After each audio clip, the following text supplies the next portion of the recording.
There will be a sort of new face on the block campaigning for local government elections. One South Africa is a new grouping, as we know, although it's led by former DA leader Mmusi Maimane. Well, he joins us now to talk more about his plans. Mmusi, a very good morning to you. Thanks for your time, especially ahead of your media briefing expected to happen at around 10 o'clock this morning. So we see you're back full swing into the political wing. Good morning, Yuveka, and good morning to fellow South Africans. Certainly, I think that this is a great opportunity for South Africans to maximize what is their power, their right to vote. I think more than anything, local government will make state capture in many ways look like a picnic when you consider that services have been taken away from people, citizens are facing very difficult days, and I think it's about time that we empower citizens by giving them power in their hands through their communities to be able to exercise oversight over their council so that they can ultimately democratize services for all the people. So to me, I'm excited, I'm looking forward to local government elections, and I'm really looking forward to more and more citizens participating in being able to take power back from political parties. Well, I know that you're about to unveil your election plan that's expected to happen at 10 o'clock this morning, but are you able to tell us anything about what this innovative election plan, as you describe it, actually contains? What does it do differently from other political parties, or what does it promise to do differently? I think one of the key things is that, as I've always maintained, we're building a movement and not a political party. We think political parties literally come into communities with the view of extracting votes. And if you really reflect on the issue, most people don't even know who their ward councillor is. They don't know what happens in their communities. And when we started One South Africa movement, we started it against a platform that says, can we ensure that there's direct elections in communities, that we know the people we vote for and we can hold them to account. We've been able to find through the electoral law an ability to be able to even legally capacitate that even more. And so what I'll be unveiling this morning is a process through the electoral law that capacitates residents associations, civic associations, business communities in that to collectively work together to create structures within their communities that they can maximize control of their councils and be able to exercise that oversight I talk about. And furthermore, ability to have accountability given back to the citizens. So what we want to do is to say, given what is happening in the current state of our politics, what is the next chapter and what is the next transition of our country?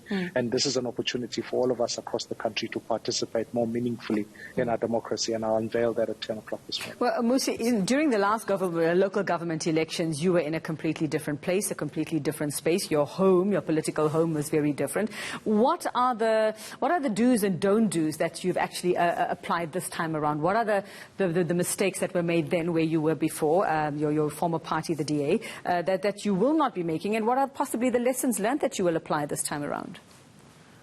Yeah, the big lessons are, first and foremost, that when it comes to proportional representation in a local government municipality, most citizens do not know who's on that PR list. And I think that is a dangerous situation, because what it ultimately means is that citizens can vote just for a front of a political party and never know what happens in the background. So what we want to do is be able to make sure that all participants in the local government are well known to the people. Secondly, over a long period of time, we want to give accountability back to to citizens. So one of the big mistakes that I think happened in the past, happens in all political parties, is that if you have an errant ward councillor or an errant PR councillor who doesn't do their job, effectively it's then up to the political party to remove them. Whereas what I'm going is, we've created a recall mechanism for communities through an independent candidates association to be able to submit to that and that candidate be removed, so that you eradicate corruption.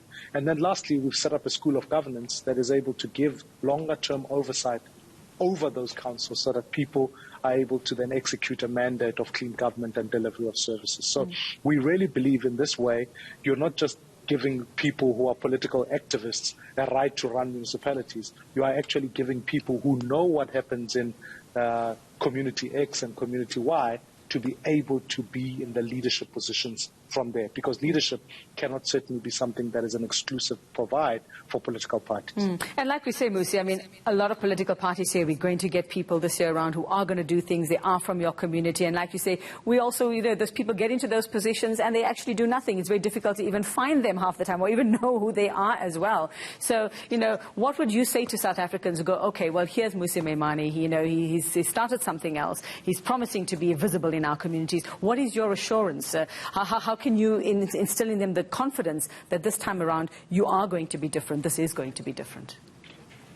So for the first practical reason is that for someone to set up a residents association, it is their association. It's not my association, it is theirs. So the power is immediately put into the hands of community leaders and community members.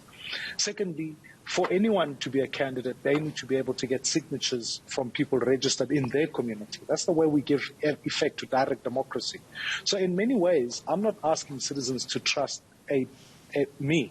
I'm asking them to say, take the power that the legislation in this country has already given you and use it. Because these municipalities are your municipalities, you are affected by the services. Let's use that power. And then thirdly, the recall mechanisms. We've already built models that are able to say, can you use those? So if you imagine, Yuveka, if you get into an Uber don't own the cars, they don't own the driver. But believe you me, if that driver isn't doing their job and you rate them lowly, their business starts to go down and they feel the pain. Why can't it be true to public representations in our community? So if we were able to have a constant interaction with those people, eventually we would know who's working and who's not, and ultimately we have then the power to remove those who are working and who are not. Lastly, I think it is a shame that even during this COVID time, there have been some ward councillors who are distributing food parcels in the middle of their night to their politically connected people.